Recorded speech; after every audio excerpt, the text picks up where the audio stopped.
All right, let's go ahead and work on page 304, number 59. Now for number 59, you have to look up here. This is where the function is defined. Okay, so just like the one in class, we actually did 58 in class. The position function is defined by this integral, and we are going to go ahead and use this graph and that position function to answer all these questions. I went ahead and wrote it out so it would be easier to use the hover cam. All right, so the first thing is before we even start answering the questions, we have to identify what we're looking at. So this is the position function. This is the position defined by an integral. This is the graph of f. We need to know the relationship between f and s. So what's usually going on here is it's usually the derivative. So if we find s prime is the derivative of this integral. So if we find the derivative of this side, we have to find the derivative of this side. The t's and the x's are in the opposite positions that we're used to, but the fundamental theorem of calculus still works the same here, because what happens here is because you have the derivative of the integral with the number on the bottom and the variable up top, you can just take the integrand and replace the variable with the new variable. So s prime is equal to f of t. So this graph of f is this is f. This is the same as s prime. And we reviewed in class that s prime is velocity. So remember that s is position, s prime is v, which is velocity, and v prime is a, which is acceleration. All right, so now that we know all the different names for this graph, it's the graph of f, it's the graph of s prime, the derivative of position, which is the same as velocity, we're ready to start. So if we want the velocity for part A at time t equals 3, we're going to look at the graph because the graph is velocity. And when t equals 3, the velocity is 0. We were not given a unit of measure here other than seconds for time. So if you want to put units time, you can, but you can leave out the units. On the AP exam, they only want units if they specifically ask you for them. So 0 or v equals 0 is sufficient. For part B. Part B, we want to know if the acceleration is positive or negative at t equals 3. So we don't have a graph for acceleration, but acceleration is the derivative of velocity. So if we look at our graph for when t equals 3, that's right here, and we can see that the graph of velocity is going up, it's increasing. So if the graph of velocity is increasing, then acceleration is going to be positive. Okay. And moving on to C. For part C, we want to know the position at t equals 3. At first, when I read that, I said, wait, we can't figure that out. We don't have a function to find an antiderivative of. But as it turns out for this one, we're going to be able to, if you remember it said once, appeal to the geometry of the function. So what we can do is if we want to find t equals 3, the position at t equals 3, then what we can do is plug 3 in here. And even though I don't know the antiderivative of this, if I look at it geometrically, I want to go from 0 to 3. So that's this right here. So the area of that is going to be 1/2 base times height. So the area is 1/2, the base is 3, the height is 6. And then we're going to assign that a negative value because you have a area below the curve. So the position is -9. I'm sorry, not the position. Oh no, that is the position at t equals 3. My apologies. I was thinking the value of the definite integral. So the position at time 3 is -9. And I have a note here that the textbook gave a unit of meters, but I don't see that in the problem anywhere. So I'm going to leave out the units. Okay, for part D. For part D, we want to know when the particle passes through the origin. So this is a new one. We didn't do one like this in class.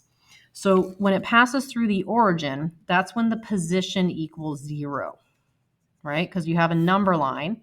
And this this particle does start at 0 because, as discussed in class, if you have this bottom number 0 here, you're starting at the origin.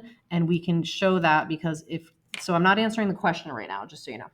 Okay, what I'm looking at right now is just showing you that we're definitely starting at the origin, because if you find the position when t equals 0, because the upper and lower limits of integration match, we know that we are at 0. So we definitely start at the origin. So you want to picture a particle here that's moving left and right along the number line.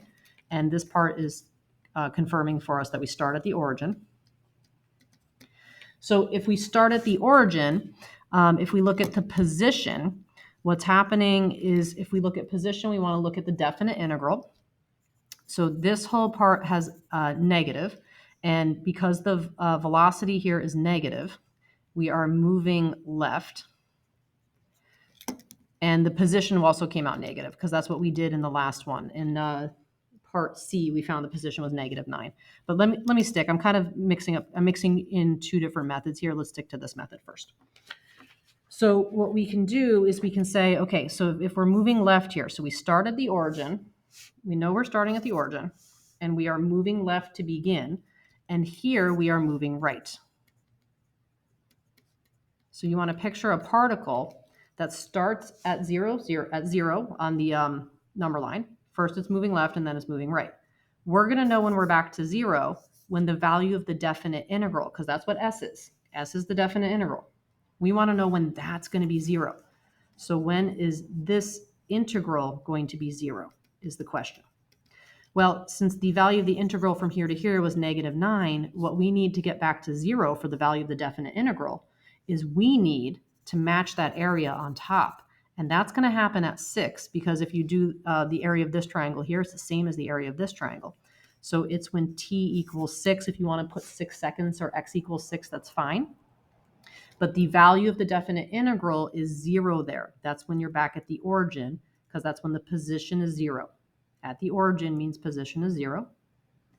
And if you were moving left and then moving right and those two areas cancel, then the value of this definite integral is 0. And that means you're at the origin. That was a new one. All right. Now, next we have part E. This one will be a little easier to understand, I think. We want to know when the acceleration is 0. So acceleration is the derivative of velocity. So this is the velocity graph. Let me get rid of all the writing I did there. Okay. So the derivative of velocity is acceleration. So what we want is the slope of velocity. So to find out when the acceleration is 0, it's when the slope of velocity is 0. So looking at the velocity graph, that's when we have a horizontal tangent. That's approximately t equals 7 or x equals 7 or 7 seconds. Part F is next. This one I think is a complicated one. When is the particle moving away or toward the origin? So we know that if velocity is negative, we're moving left. And we know if velocity is positive, we're moving right.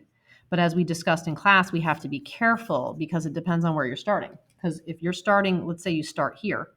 If you're moving, x marks the spot, not the variable x. So if you're starting here, if you're moving left, you're moving away from the origin. But if you're moving right, you're moving toward the origin. As opposed to if you start here, if you're moving left, you're moving toward. If you're moving right, you're moving away. So that's why back in part D, I went through a quick note here that if you were to find the position when t equals 0, it is 0. So just in case you didn't watch the whole video, just to remind you, we are starting at the origin. We are starting at 0, 0, because when time equals 0, the position is 0. So when you picture the particle, it starts right here. So initially, if it's moving to the right, it's moving away. And if it's moving left, it's moving away. So let's see how this is moving. So we start with this part of the graph. So since the velocity is negative, we're below the x-axis, we are moving left. So initially the particle is going to be moving left, and that's away from the x-axis, and that's from 0 to away from the origin, and that's from 0 to 3. And then when t equals 3, we start moving to the right. The velocity is positive, so we're moving right. But we can't say we are moving right the rest of the time. From 3 to 9, we're moving to the right. But if we're talking about away from and toward the origin, we have to be more careful, because remember how when t equals 6, we get back to the origin? So we're going to be moving toward the origin from time 3 to time 6. And then once we hit time 6, we're back at the origin. So for the first 3 seconds, we're moving to the left away. For the next 3 seconds, we're moving to the right toward. At t equals 6, that's when we're back at the origin. Now what happens after that is the velocity is still positive, so we're still moving right. But if we're starting at the origin, moving right means we're moving away. So that was a pretty tricky one. All right. And you can always rewind and hear that again because that one is tricky. On to the last one, which is G.